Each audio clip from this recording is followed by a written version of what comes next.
Hello my friends, today I'm experimenting with some new watercolors. I don't do this very often. I don't post experiments or unsuccessful artwork very often because I guess I have a high standard for the content that I put out and I feel that it's not good enough for you guys. But today I think it's interesting to see a little bit of my process trying out granulating watercolors for the first time. Paul Rubens sent me this set of 6 granulating watercolors. Actually, I just asked them to send them to me because they were in my Amazon cart and I figured I would like to review them for you. That being said, all of my opinions are my own. Obviously, I'm not paid to say anything nice about these. I'll let you know if I don't like them. They are kind of at a higher price point, and so they are definitely like more of a luxurious watercolor to have. This packaging for these paints is so beautiful. The artwork on the case is just glorious, very inspirational. These would make such a good gift for a watercolor artist in your life or for yourself if you're treating yourself. It feels like the quality really matches up with the price.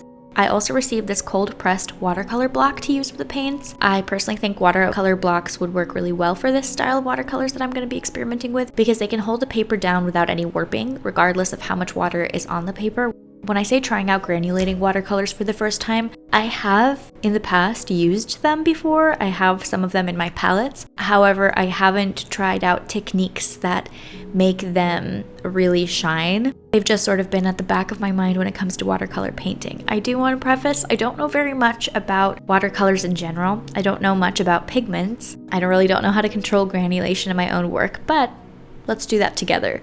The colors of these are so beautiful and I'm excited to figure out how they can integrate into my style. I mean, that's what learning and experimenting is for. These are 15 ml tubes, and looking at their pigments, all of them contain PBK11, which I believe is a granulating Mars black or iron oxide black. I think this is the main granulating pigment in these paints, correct me if I'm wrong. Since they're all mixed with black, they are kind of darker, gloomier, moodier colors. I think it's just so amazing to see the colors bloom on the paper and shift with the water.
When I was researching, I realized the blooming and granulation is going to be different on different types of paper, so I wanted to compare the swatches also on my Canson XL watercolor pad, which is also cold pressed, but in comparison to the watercolor block from Paul Rubens is extremely smooth, also very thin paper. As I'm laying down the swatches, you can see how the pigments shift on the Canson paper as opposed to the Paul Rubens paper. Both effects are really pretty, they're just very different. Different textures, different granulation comes out on both the different papers, which is really interesting to notice. The end result when the paints are dry is so unexpected, it's so different than when you lay it down.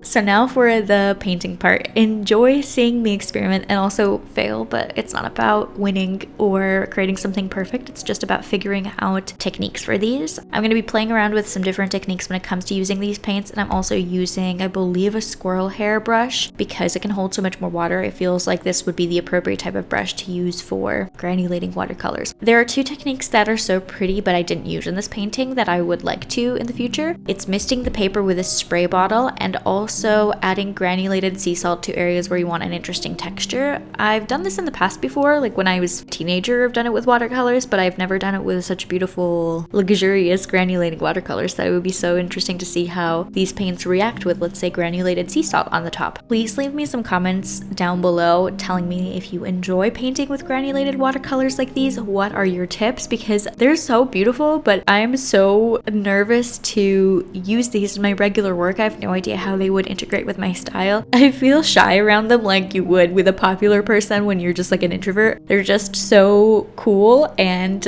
I'm not really sure how to utilize them properly. So I want any tips that you have. I will be reading through them all and implementing them in different paintings, and maybe I'll post another video using these paints and we can see the progress.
I also attempted another landscape on the Canson XL watercolor paper and I failed miserably, but that's okay. I took it as a learning opportunity to see how the paints move and bloom on the paper, so I played around with the way that the water was kind of dripping and moving the paints on the paper. If anything, it's just so beautiful to see how the paints spread on the paper with the water and how they move around on the paper. This is so different than the way that I generally paint with watercolors, and I'm doing a disservice to these techniques of being very specific with specific brush strokes and with the blooming.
Lastly, I attempted a small painting that is more similar to what I usually paint on the Paul Rubens watercolor book that's cold pressed.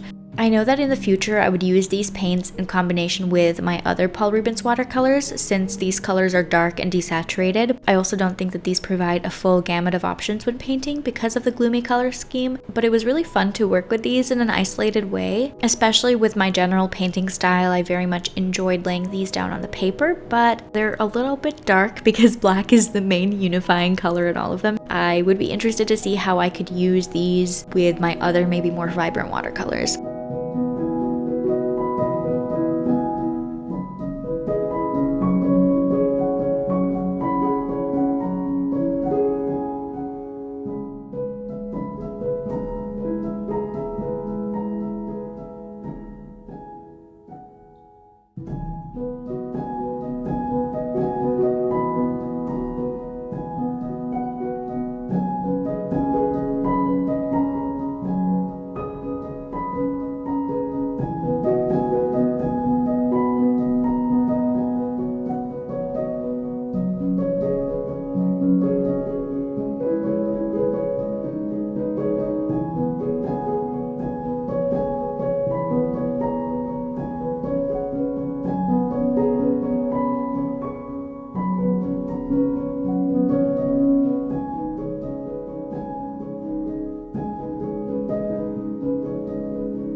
At the end of the day, these are really beautiful paints, and while I'm not sure how these would implement into my regular watercolor spreads, I would really like to figure that out. I really want your help with this. If you have any tips, these techniques are no joke. They're very hard to master and understand, and also require so much patience, which I do not possess. I want to know your thoughts. Have you tried these paints before? I'll link them down for you in the description to check out if you are curious about them. I hope you enjoyed this video. If you did, give me a thumbs up and subscribe for more videos. I generally post them Tuesdays and or Thursdays, so sometimes twice a week. Thank you so much for watching, and I'll talk to you guys in the next video. Bye.